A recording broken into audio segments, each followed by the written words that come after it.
राम राम साथियों, कैसे हो आप सभी। उम्मीद करता हूँ आप सभी अच्छे होंगे, अच्छे पढ़ाई भी कर रहे होंगे। दोस्तों, जैसे कि आपको पता है कि आपका उत्तर प्रदेश पुलिस का जो पेपर होने वाला है वो 17 और 18 तारीख को 4 पालियों में होना है। लेकिन उसमें आपके जो टोटल फॉर्म एक्सेप्ट हुए हैं वो 48 लाख के आसपास आपके एक्सेप्ट हो चुके हैं। आपके जो बच्चे पेपर में बैठने वाले हैं वो कम से कम 40 से 42 लाख आपके पेपर में बैठने वाले हैं। उसमें जो सिलेक्टेड होंगे वो 60,244 होंगे। लेकिन उससे पहले बहुत सारे बच्चों के दिमाग में प्रश्न चल रहा है कि सर जो भर्ती प्रक्रिया है इसमें मतलब कितना समय लग सकता है, कितना नहीं लग सकता है। साथ ही साथ अगले प्रश्न में आपके चलिए जो प्रश्न लेके आया हूँ आज के हमारे ये है कि 160 अगर आपके 170 अगर प्रैक्टिस सेट में अब भी आ रहे हैं तो आपको घबराने की जरूरत नहीं। इस पर भी चर्चा करने वाले हैं क्यों, कैसे अपना इंक्रीज कर सकते हैं। 15 दिन का समय है, बहुत होता है 15 दिन का समय आपके पास। उसके बाद बात कर लेते हैं कि कब तक आपकी रनिंग होगी, रनिंग आपकी कब तक हो सकती है, इस पर भी चर्चा करने वाले हैं। अगला प्रश्न हमारा है कि फाइनल रिजल्ट कब तक जारी हो सकता है आपका, इस पर भी हम चर्चा करेंगे।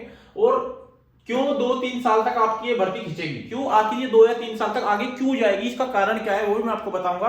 और साथ ही साथ क्या है कि किसको इंतजार करना होगा और किसको नहीं करना होगा वो भी सारी चर्चा इस वीडियो के अंदर हम करने वाले हैं। अगर आप हमारे चैनल पर नए हैं तो चैनल को सब्सक्राइब कर ले, क्योंकि फ्यूचर में आने वाली सभी अपडेट आपको सबसे पहले मिलती रहे। तो दोस्तों पहले बात कर लेते हैं सबसे पहले कि 160 और 180 अगर किसी के प्रैक्टिस सेट में आ रहे हैं उसे क्या करना चाहिए। देखो सीधी सी बात है कि अगर आप प्रैक्टिस सेट में 160-70 आपके आ रहे हैं तो आपको घबराना नहीं है।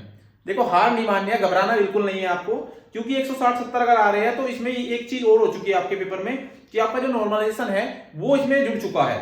नॉर्मलाइजेशन क्यों जुड़ चुका है, अगर आपका पेपर होता एक ही दिन, ठीक है, एक ही पाली में होता, सभी का एक साथ होता तो वो अलग होता। लेकिन अब आपका जो है 4 पालियों में पेपर होगा, 4 पालियों में आपका पेपर होगा।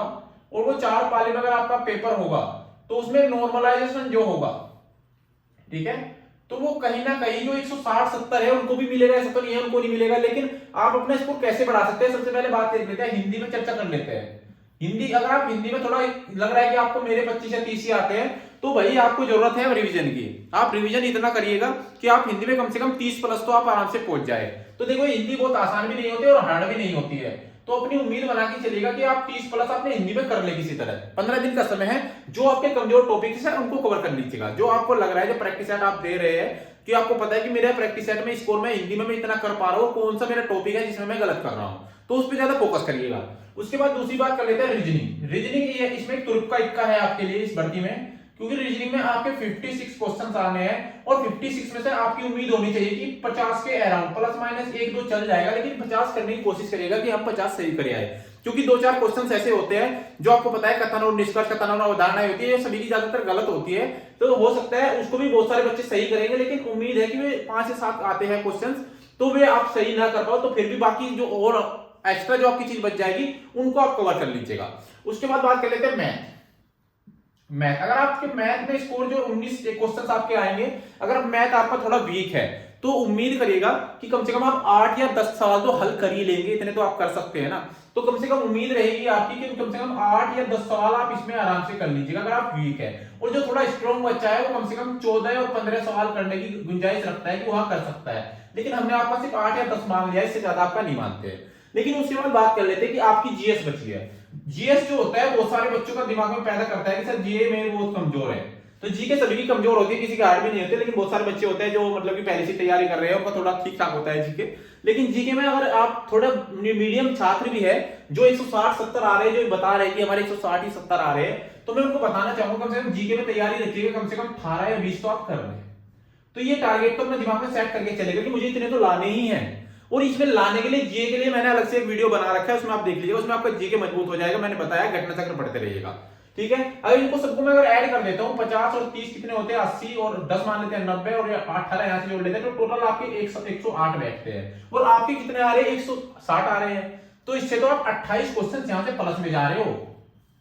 कहीं ना कहीं आप 10 भी बढ़ाओगे ना अपने इसमें तो भी आप कम से कम 190 तक चले जाओगे, ठीक है। तो आप इन पे थोड़ा फोकस करिएगा, जो आपके कमजोर जो टॉपिक्स है उनको कवर कर लीजिएगा। जो आपको बार बार कोई नया चीज पढ़ने की जरूरत नहीं है आपकी कि हम नई चीज पढ़ेंगे, क्योंकि नई चीज क्या है दिमाग को डाइवर्ट ही करेगी। ऐसा मत करिएगा, जो आपका कमजोर टॉपिक है उनको कंप्लीट कर लीजिएगा आप, ठीक है, क्योंकि क्वेश्चन वहां से पूछे जाएंगे। उसके बाद दूसरा प्रश्न हमारा है कि रनिंग कब तक होगी। आपका पेपर कब है, आपका पेपर है 17 और 18 तारीख में, 17 और 18 फरवरी को आपका पेपर होगा। जो आपका रिजल्ट आने की संभावना है, क्योंकि आपकी 10 दिन के या 15 दिन के बाद आपकी आएगी आंसर की, ठीक है, 10 से 15 दिन के बाद आपकी आंसर की आएगी। उसके बाद आंसर की आने के बाद कम से कम 1.5 महीना, कम से कम 30 से 40 दिन बाद आपका रिजल्ट आने की संभावना है, ठीक है। तो जो आपका रिजल्ट आने की संभावना है, तो ये मान के चलेगा टोटल 2 महीने जोड़ लीजिएगा। अगर फरवरी चल रहा है, मार्च या अप्रैल, हो सकता है आपका अप्रैल में रिजल्ट आ जाए। ठीक है, अप्रैल में अगर आपका रिजल्ट आ जाता है तो रिजल्ट आने के बाद इतना समय आपको नहीं मिलेगा कि कम से कम तुम्हें 1 महीना 2 महीना आपके लिए रनिंग के लिए मिल जाएगा। तो मई में गारंटी जोड़ लीजिएगा। अगर चुनाव आपका मई में होता है तो मई में ही उम्मीद रहेगी, आपका अप्रैल के लास्ट भी हो सकता है और मई भी हो सकता है, इसमें ही आपकी रनिंग होने की संभावना है पूरी। क्योंकि हमने देखा होगा दिल्ली पुलिस में समय नहीं दिया गया है, इतना समय दिल्ली पुलिस ने दिया है, बहुत फास्ट भर्ती कराई है दिल्ली पुलिस ने। तो कहीं ना कहीं यूपी पुलिस भी उसी तरफ जा सकती है, क्योंकि चुनाव के जो नतीजे है ना, वो बहुत सारे इस भर्ती के ऊपर भी डिपेंड है। क्योंकि जो विपक्षी दल होते हैं वो बहुत सारे आरोप प्रत्यारोप करते रहते हैं, तो इस हिसाब से चाहेंगे कि भर्ती को जल्द से जल्द पूरे करने की कोशिश करें। उसके बाद तीसरा प्रश्न क्या होगा कि आपका जो फाइनल रिजल्ट है वो कब तक आ सकता है। फाइनल रिजल्ट आपका जो आ सकता है, मान के चलेगा अगर आपकी जो रनिंग है वो आपकी मई में हो जाती है, और मई में रनिंग होने के बाद आपका क्या बचता है, आपका सिर्फ मेडिकल बचेगा। तो अगर मान के चला आपका अगस्त तक भी आपका मेडिकल भी अपना आपका करा लेते हैं, ठीक है, अगर भी अगस्त तक आपका मेडिकल करा लेते हैं, तो ये मान के चलिएगा जो फाइनल रिजल्ट होगा वो सितंबर या फिर अक्टूबर, इस महीने में आपका आने की संभावना है कि जो आपका फाइनल रिजल्ट ये अक्टूबर और सितंबर में दे सकते हैं। क्योंकि जो आपकी वो कराएंगे, ट्रेनिंग कराएंगे, वो ट्रेनिंग जहां तक है या तो ये दिसंबर या फिर जनवरी, यहां से ही स्टार्ट कराएंगे। आपकी जनवरी में भी हो सकती है, दिसंबर में हो सकती है।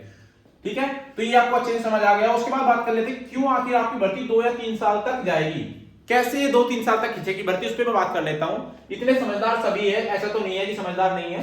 देखो टोटल पोस्ट आपकी कितनी है, टोटल पोस्ट है आपकी 60,244। ठीक है, इससे पहले भर्ती आई थी, कितनी आई थी, इससे पहले भर्ती आई थी 49,568, ये आपने देखा होगा। ये टोटल पोस्ट आपकी 60,244 है। इससे पहले जो भर्ती आई थी 49,568 आई थी। इसमें आपके बैच बने थे दो बैच आपके बने थे। ठीक है, इसमें पहले कुछ बच्चों को ट्रेनिंग, आधे बच्चों को 50% को ट्रेनिंग स्टार्टिंग में करा दी गई, जो बाकी 50% बचे उनको लास्ट में करा दी गई। ठीक है, जो शुरू के 50% थे उनको बैच दे दिया गया 20, और जो आपके 50% बचे इनको बैच दे दिया गया 21। भर्ती देखो कब आई थी, 2019 में। उसके बाद 20 बैच में अलग से निकाल दी गई, 21 में अलग से निकाल दी गई। ठीक है, भर्ती तो वही है, लेकिन बैच में बांट दिया गया, इनको अलग अलग डिवाइड कर दिया गया। तो आपकी पोस्टें कितनी है, 60,244।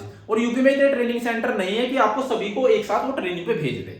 तो कहीं ना कहीं हो सकता है कि आपके 3 बैच इसमें से आराम से बन सकते हैं। 60,244 में से हो सकता है इसके आपके 3 बैच बन जाए। और 3 बैच में क्या होगा, जहां तक आपके 20,000 की ट्रेनिंग एक साथ, 20,000 की ट्रेनिंग एक साथ, 20,000 की ट्रेनिंग एक साथ, ऐसा हो सकता है।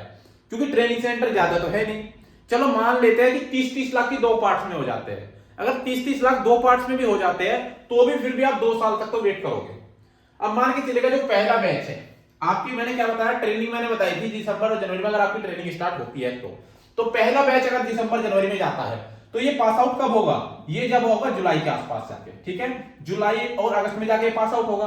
अब जैसे ही पास आउट होगा दूसरे बैच को तैयार करके रखेंगे, और जुलाई गई और उसके बाद फिर अगला जैसे स्टार्ट होगा 2 महीने तक, इसके बीच में भी समय लग जाएगा। फिर वही मतलब 1 साल में मान के चलेगा 1 बैच निकल रहा है, या फिर आप मान के चलेगा 2 साल में 3 बैच 2 साल में निकल जाएंगे। तो भर्ती 2024 तो चली रहा है, 2 साल भी खींच सकती है, फिर 3 साल भी खींच सकती है। तो जहां तक उम्मीद है ज्यादा चांसेस 2 साल खींचने के, क्योंकि 2025 तक 2024 में मान के चलो एक पार्ट को 2000 आपके 24 में करा लेंगे, जो दूसरा बचेगा आपका 2025 में करा लेंगे। मान ले 2 ही पार्ट बांट रहे हैं इसमें, लेकिन 60,000 को एक साथ ट्रेनिंग कराना बहुत मुश्किल है, तो इसलिए कहेंगे ये संशय का भी विषय है। उसके बाद किसको करना होगा इंतजार, आखिर में कौन से बच्चे होंगे जो मतलब लास्ट तक इंतजार करेंगे कि हाँ हमें ट्रेनिंग पे बाद में भेजा जाएगा। तो देखो ऐसा होता है, जो आपकी मेरिट होती है, क्या है, मान के चलिएगा मेरिट है आपकी, ये मेरिट आपकी मान लेते हैं कि पहला जो बच्चा है वो मान के चलो कि 200 किसी के 32 नंबर है, 232 है, इससे सभी ऊपर बहुत सारे बच्चे होंगे। जो ये टोटल 20% मैंने निकाला है 20,000, जो पहले जो 20,000 होंगे मान के चलेगा वो 232 से ऊपर वाले सभी के 20,000 है। ठीक है, टोटल 20,000 इससे ऊपर है। उसके बाद बात कर लेते हैं कि 210 से और 232 के बीच में भी आपके 20,000 बच्चे हैं। उसके बाद सभी बाकी नीचे रहेगा, जो फाइनल आपका कट ऑफ जो रहेगी। ठीक है, जो लास्ट रिजल्ट आपका रहेगा। तो जो स्टार्टिंग का बैच होगा वो सबसे पहले हाई लेवल के बच्चों का बनेगा, जो सबसे ऊपर के टॉपर्स रहेंगे, 20,000 30,000 जो भी रहेंगे। अब ये तो है कि 2 ही बैच बनेंगे, तो हो सकता है 3 भी बने 2 भी बने, वो तो देखते हैं कि सरकार के हाथ में वो कितने बैच बनाती है। लेकिन जहां तक जो टॉपर्स रहेंगे पहला बैच उन्हीं को मिलेगा। ठीक है, उनको बैच मिलने की संभावना है 2024, क्योंकि वे 2024 में ट्रेनिंग करेंगे तो 2024 का ही उनको बैच मिलेगा। और अगर बात करते हैं कि आपका जो सेकंड राउंड पे अगर जाते हो तो 2024 के बाद जो दूसरे बच्चे सेकंड राउंड पे आएंगे उनको 2025 बैच भी मिल सकता है। अगर फिर भी आपका तीसरा बैच बना दिया जाता है तो कहीं ना कहीं वो 2026 बैच भी आपका हो सकता है। तो इंतजार किसको करना होगा, जो सबसे नीचे रहेगा उसको इंतजार करना होगा ट्रेनिंग का। सिलेक्शन आपका पहले ही हो जाएगा, लेकिन फिर भी 1-2 साल आप वेट करते रहेंगे कब हमारी ट्रेनिंग पे हमें बुलाया जाए। तो दोस्तों उम्मीद है वीडियो आपको अच्छे से समझ आ गई होगी। तो अच्छी लगी हो तो लाइक शेयर जरूर करना, चैनल को सब्सक्राइब कर लेना, क्योंकि फ्यूचर में आने वाली सभी अपडेट आपको सबसे पहले मिलती रहे। मिलते हैं अगले वीडियो में, तब तक के लिए जय हिंद जय भारत।